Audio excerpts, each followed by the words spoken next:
So, my big question for you, for me personally, okay, former TV reporter to TV reporter, were you always awake to what you've often referenced as special interests or the narrative, astroturfing, or did you have a moment or over time where you became aware that things don't just appear in front of us organically, that they're placed in front of us for a reason? Because I think that one lesson, if no one had taught me anything else, no manager had said anything else to me in my whole career, that one lesson would have made such a difference in my ability to do better journalism. And it took me years of probably just regurgitating straight propaganda, and I'm sure smearing people in the process without even realizing it, before I started to wake up and say, what is going on here? But then I think back on my career and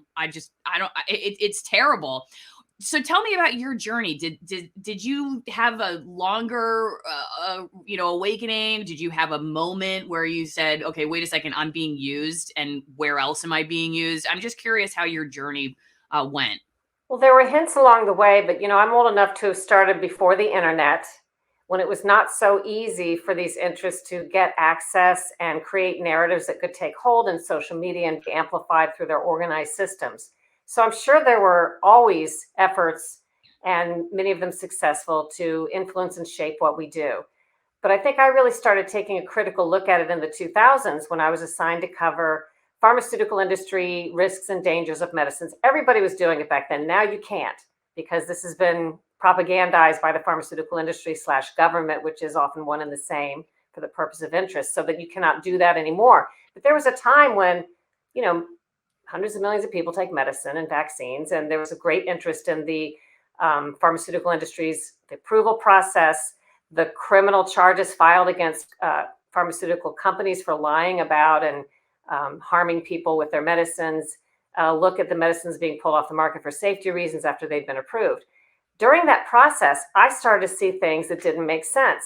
Things started to happen, and I really started examining, using my cognitive dissonance, what could be going on. I'll tell you one of the first ones, when I'm covering the links between vaccines and autism. And yes, they exist, much to my surprise. I had always heard that was crazy talk, so I went into it thinking it was crazy until I got educated, read the peer-reviewed published studies, talked to good sources. But when we were reporting this at CBS News, shortly before one of my early stories, a group called Every Child by Two, a nonprofit, fronted by Rosalind Carter, former Jimmy Carter's wife, President Jimmy Carter's wife, called the office, somehow got a phone number for the newsroom up in New York. I was in DC moments before air. And in my earpiece, the executive producer says, "Why is Rosalind Carter's organization calling me and telling me not to put your story on tonight?" And my head just was spinning. He's like, "Is your story good? Is it accurate?" Like, of course, been legalized. I didn't have any doubts in the story. It's just talking about links between vaccines and autism and so on. And I said, yes. And he said, fine. Now, that was in the day they would go with stuff and not just crumble and be crushed if somebody called. But I started going, what is Every Child by Two? I looked up this nonprofit, only to discover that, looking at their tax forms, it appears to be one thing, a group looking out for children to make sure they're safe and get their shots by the time they're 2. And I kept thinking, why wouldn't a group like that, looking out for children, want to know about the side effects? Not that kids shouldn't be vaccinated, but that there are certain worries and concerns and things raised in studies that should be considered. Why wouldn't this nonprofit want to know about that? Why wouldn't they even want the story to be on? This was the sort of thing, now this happens all the time, this censorship. But back then it was unheard of for someone to argue a story should never be seen. They might argue they want their side told differently, but they weren't arguing stories should never be heard. And come to find out, that nonprofit was started by a vaccine company's, the treasurer for a vaccine industry, vaccine maker. So it was really a front for a vaccine operation disguised as a consumer group watching out for children. Then I started to realize, and there's so many examples of how more and more of this came to light, that many nonprofits, if not most, are started by corporate or political interests. They may say they're doing one thing and they're doing exactly the opposite. You start to think the opposite about, so someone would approach me with a story and say one thing, and I would automatically think they might be somebody on the opposite side. You have to just start critically thinking about everything. And digging just beyond one more layer to make sure you're really reporting, if you're getting information from an interest, that you know what that interest is, so you can disclose it or weigh it accordingly. Anyway, sort of a complicated process, but over the years, this got bigger and bigger and more common. It's now a multi-billion-dollar industry of influence that goes on, that many industries and government use to influence reporters and information. And I think we just don't ask the simplest questions sometimes that would expose what they're doing. Quick example, when I was doing this medical reporting, maybe the drug company would never do an interview, but they would say, go interview this independent expert, Dr. Right. Paul Offit of Children's Hospital, and I would think, why do the independent experts, why aren't they asking the same logical questions? Why are they defending this medicine that's about to be pulled from the market for safety reasons? Why aren't they using more of a neutral look at something? Every time I asked a doctor, and this was dozens of times, an expert that I've been referred to, do you get payments from this company, the drug company? Every time they did, and they told me. So it wasn't even that hard if you just ask the question. Doesn't mean their viewpoint's illegitimate, but they're now sort of serving as a spokesperson or someone with ties to the company. They're not an independent expert, as many in the media still present these people when they're referred to them. So I don't know, you just look at things differently. And yes, probably for years, as I look back, I too look at my reporting and wonder where I might have been fooled or not been fair. And I've worked really hard, just to constantly be examining my reporting style and my thoughts, to keep digging in and making sure I'm not just buying into somebody or something and not being fair or looking at another side or being open to other information, as a young reporter, that probably happened to me. Can you explain what astroturfing is? And do you think most journalists are the propagators of it or the victims of it, or both? I'd say both. Astroturfing is the highly paid and organized efforts by a multi-billion-dollar industry to make sure that they get a message out in a way that disguises they are the source.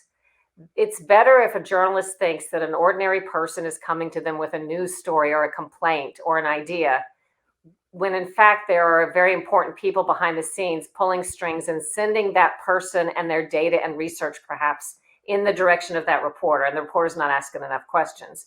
But the goal of AstroTurf in general, it's also used on social media and on the internet, is to inundate the information landscape in such a way that fools you into believing you're an outlier on a topic, an opinion, or what a study says, when you're not.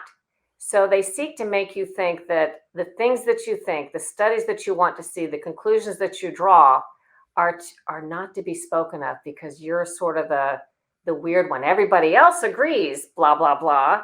So you should keep your mouth shut. And it's somewhat successful. It's sort of peer pressure, robot accounts used on social media, picked up by real people who then amplify it, all for the purposes of making you not ask certain questions, not speak out, to control the landscape on behalf of, again, it's not well-meaning people in general who are just looking for truth. These are corporate and political interests with financial ties and goals in mind that are trying to pull strings to make sure you don't talk about certain things, or you use certain language if you do talk about it, or that you accept something that most people are against. You're fooled into thinking most people are for it.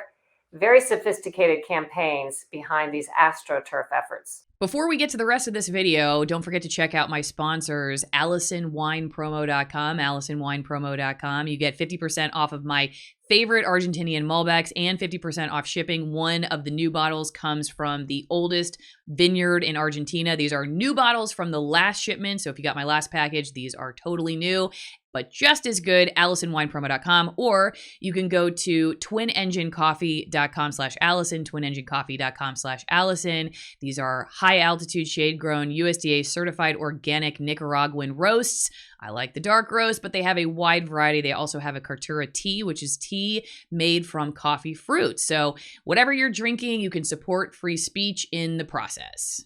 It's interesting that you brought up how pharmaceuticals and vaccines were part of your waking up, because it was the same for me. Towards the end of my career, Washington State was going through a legislative debate about whether to get rid of certain exemptions for the childhood school requirements for vaccinations. And I covered the environment, so it wasn't going to be anything I would cover myself. But I had gotten a notification because I was following a particular doctor who specializes on microbiome. And so he was coming to town to speak. And it turned out he was coming for a conference for Informed Choice Washington. I had never heard of them before. I'd literally just gotten vaccines to go to Africa. I did not know what kind of landmine I was about to step on. But I had never heard of doctors who were questioning these mandates. I just thought all doctors thought all kids should get all vaccines and they should be required to go to school with vaccines. I just did not even know.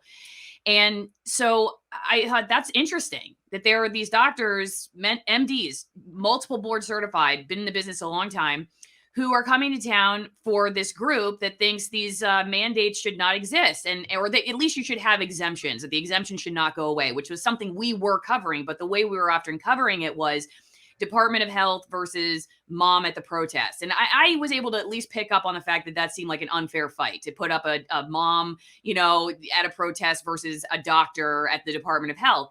So I just forwarded the email on to the assignment desk and included my boss and said, hey, maybe you guys could go to this thing over the weekend, and this would be another way to cover the topic that would elevate the conversation a little bit. I would be interested to hear what they have to say about these exemptions. I just didn't know doctors thought about it this way.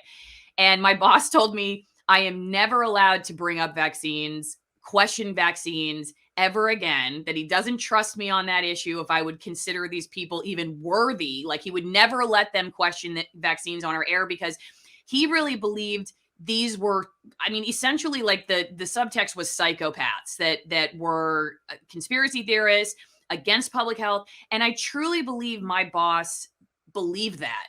I don't think he was thinking to himself, oh, I also get paid by the pharmaceutical companies at our station. They pay 75% of our advertising revenue. I don't think he believed that at all. I think he truly believed, like, by silencing my ideas. And remember, Cheryl, he wasn't saying you can't cover it because I wasn't going to cover it anyway. He said you can't pitch it. He was like, you're never even allowed to pitch ideas about vaccines ever again in this newsroom. And he believed that he was doing that as a help to the public. So what do you make of a news manager or a journalist who is so stalwart on their belief that dissociating from information, not seeking the information, is in fact journalism now?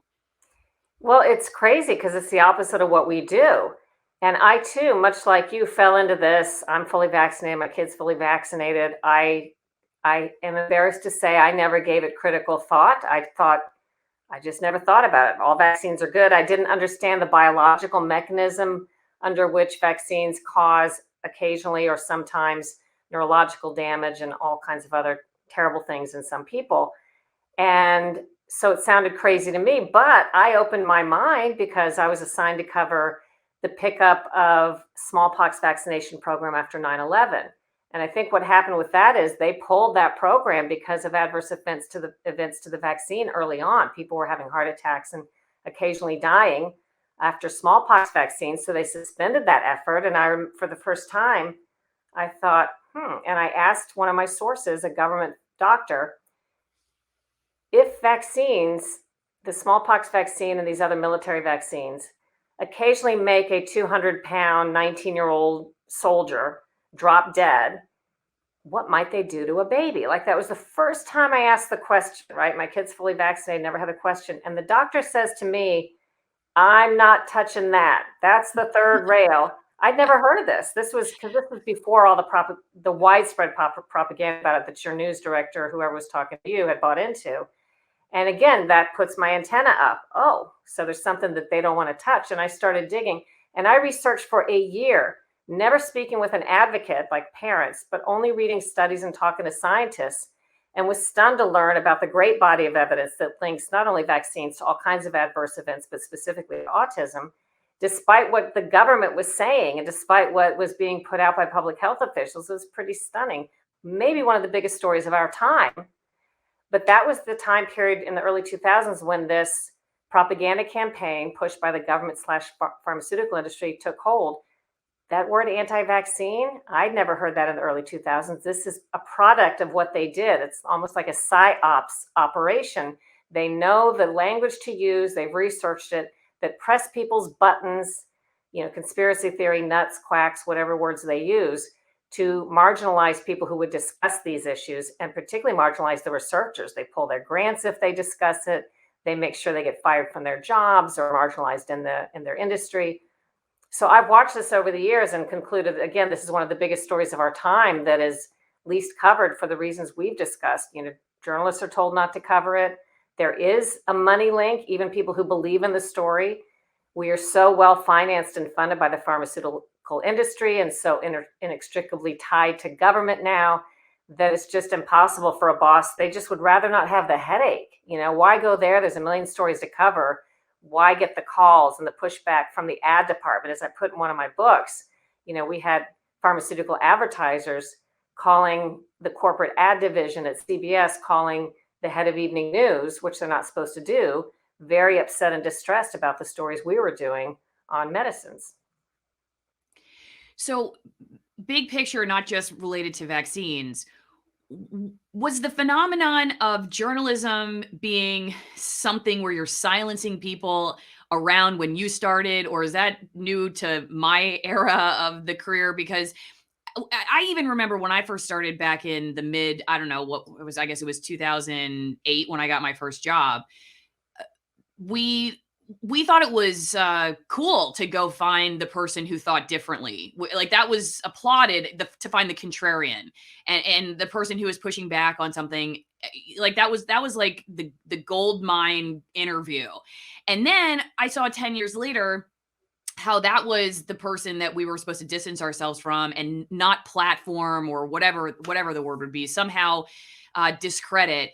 And journalism seemed like it morphed from seeking the contrarian to silencing the contrarian. Right. Like there, what happened there? Was that something you saw early in your career? And what do you think brought about that? I was really stunned to see this trend relatively recently in my time, that we're not to hear from those people. There were always pushback from one side or another. If you gave voice to somebody, one side didn't like it, but nobody was suggesting, at least in my time early on, that person shouldn't be heard at all, or that side.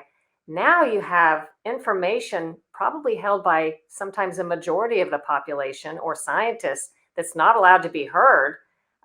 This is bizarre. And I think this started, I traced some of these efforts to the September 2016 time period. There was a well-funded effort to start managing information, particularly online, centered around Donald Trump, because neither Democrat nor Republican corporate interests liked the Trump phenomenon. He wasn't in the money chain. He wasn't going to do the bidding of those who had long been,